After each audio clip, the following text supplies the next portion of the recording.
The DNC hates progressives, and nothing makes that clearer than the policies and the appointments that they make within their own organization. And so let's start off with some of their recent political appointments. I'm sure you'll be shocked to find that the two individuals I'm about to name absolutely despise progressives like Bernie Sanders. Sanders' allies are incensed by two names in particular: former Representative Barney Frank, who will co-chair the Rules Committee, and Hillary Clinton's former campaign chairman, John Podesta, who will have a seat on that committee. The Sanders campaign unsuccessfully sought to have Frank removed from the Rules Committee in 2016, describing him as an aggressive attack surrogate for the Clinton campaign. And then let's just remind ourselves of what Podesta was up to in 2016. One of Podesta's hacked emails from 2016 showed him asking a Democratic strategist where to, quote, stick the knife in Sanders, who lost the nomination to Clinton that year after a divisive primary contest.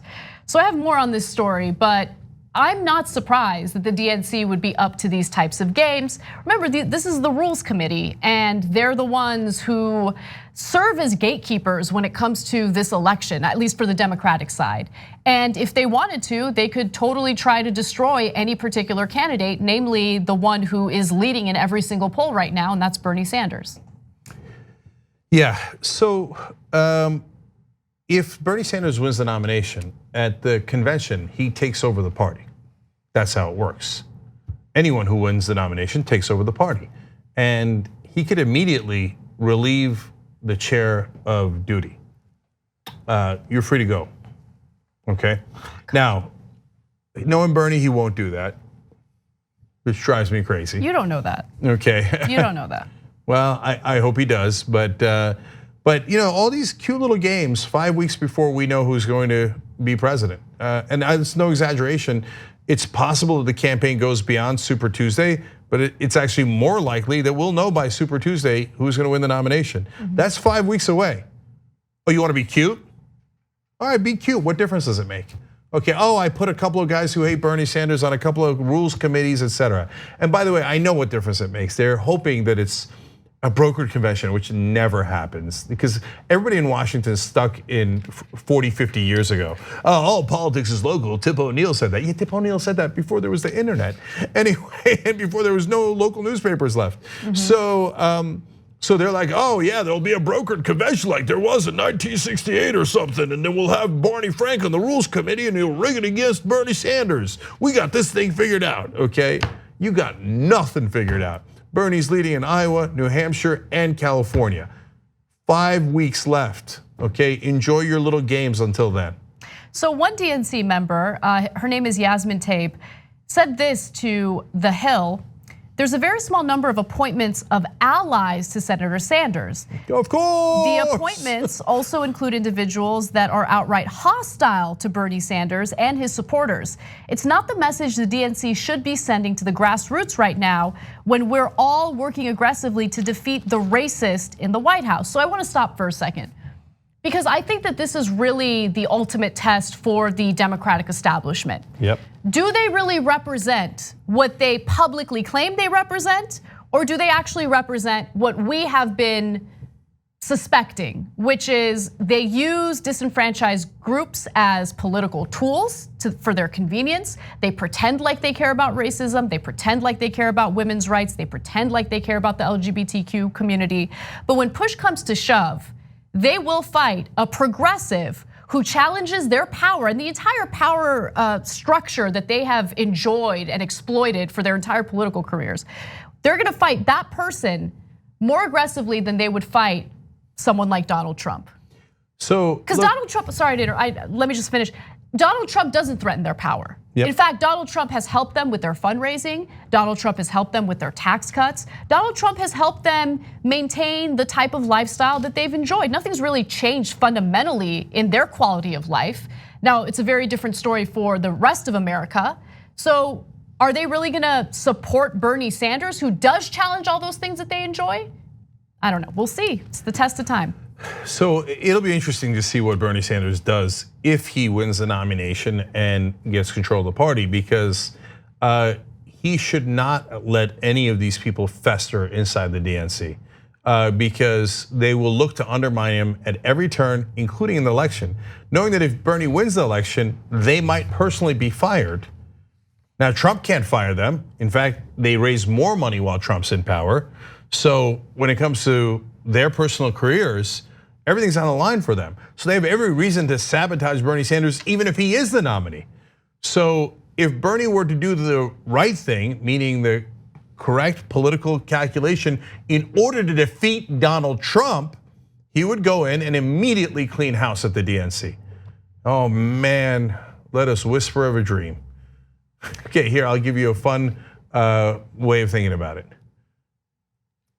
He comes in, he would never do this. Maybe he sends in David Sirota. Fantasize. Yeah, let's fantasize right now. Could you imagine he sends in David Sirota just to rub it in, right? Okay, and David's like, hey guys, I got news for you. Clean up, go home, you're all fired. What do you mean? No, you don't understand. Bernie Sanders is the nominee. It's over. We have the party. Well, who's gonna be the new boss? Oh, easy.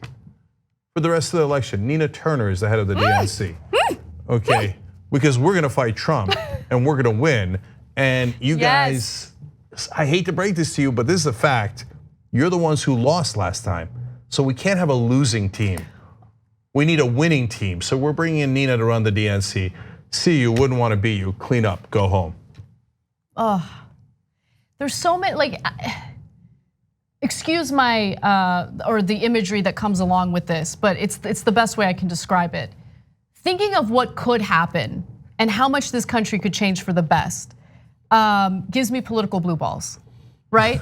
And it's every time I see him talk about policy, every time I see him fighting for the working class, every time I see him draw attention to issues that have been neglected in this country for decades.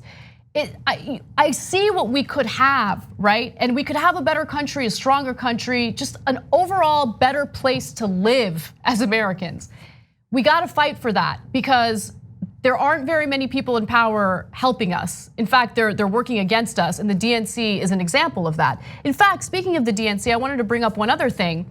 To the point that I was making earlier about how they use disenfranchised groups for political gain, but when push comes to shove, they don't do anything to actually improve the lives of African Americans, Latinos, women, you get the picture.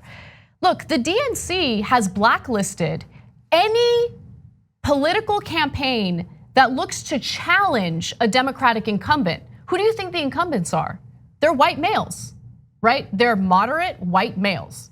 And so if you happen to be a woman of color who feels like the Democrat in your district is not representing your best interests and you decide to challenge that person in a primary, the DNC will actively fight against you, and they'll do so aggressively.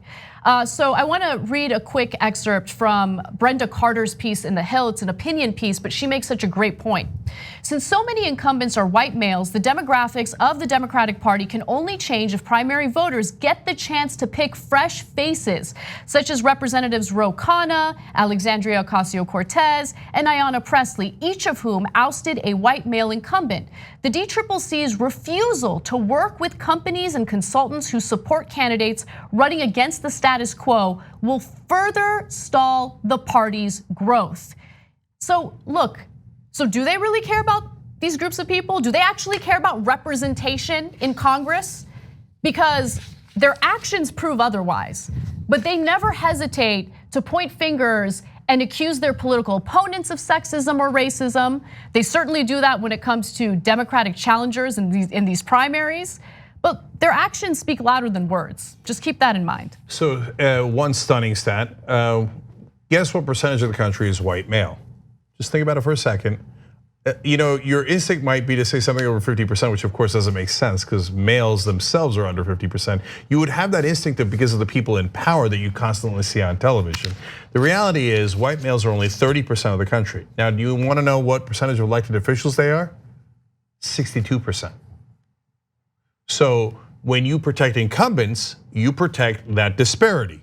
You say, no, we don't want anybody new coming into this. That might be women, that might be people of color, etc. Jeff Van Drew had a primary opponent who was a person of color, and they're like, no, we're gonna protect Jeff Van Drew, he's a good Democrat. How did that work out for you? Now he's bending a knee to Donald Trump, and look, Jessica Cisneros, young woman of color in Texas looking to break in like AOC and the others did. Nope. The Democratic Party is supporting Cuellar, who voted with Trump 70% of the time. Marie Newman, a woman against Dan Lipinski, who's anti-choice, votes with Trump all the time. Who are they backing? Dan Lipinski. And then they say, oh, we're in favor of women. Really? You have a funny way of showing it. Lipinski is anti-choice. Marie Newman is actually a woman, and beyond that, her policies are correct. Her policies are progressive and Democratic policies. His policies are Republican policies. So don't hide behind women, don't hide behind people of color, because you fight against them every day. And by the way, every Justice Democrat is a person of color that's already in office. And the four that won are all women of color. And then you pretend that that you care about those issues. You fought every single one of them, and they still do it today. Don't miss your chance to win a trip to Los Angeles and have dinner with Cenk, Anna, and me. Just head to tyt.com/dinner in LA to register to win. Sign up for a free Aspiration Spend and Save account. Register your eligibility. Swipe your Aspiration card on daily purchases to gain entries to win a chance to fly to LA and have dinner with the TYT hosts. Not only are you entering to win that dinner in LA with Cenk and Anna and myself, but you're also able to deposit your hard-earned money without it going towards fossil fuel exploration or production. And as a friendly reminder, even if you already have an Aspiration account, you must still first register to be eligible for the sweepstakes.